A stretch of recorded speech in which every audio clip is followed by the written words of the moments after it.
గత ఎన్నికల ముందు బీసీసీ అధ్యక్షులు ఉన్న రేవంత్ రెడ్డి, భట్టి విక్రమార్క, అదేవిధంగా వాళ్ళ అధినాయకులు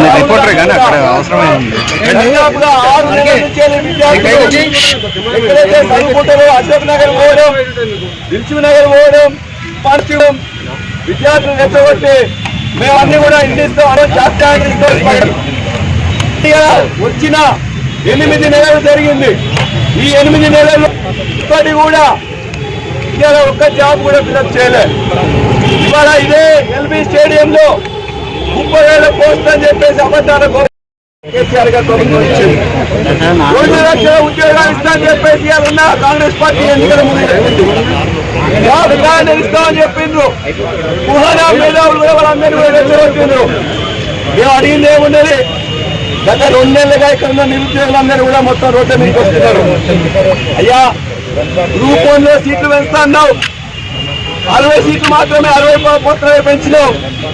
ఆ పెంచిన వాడికి మాకు అవకాశం కావాలంటే 1:50 కాదు 1:100 చేస్తా అని చెప్పి చెప్తున్నాం.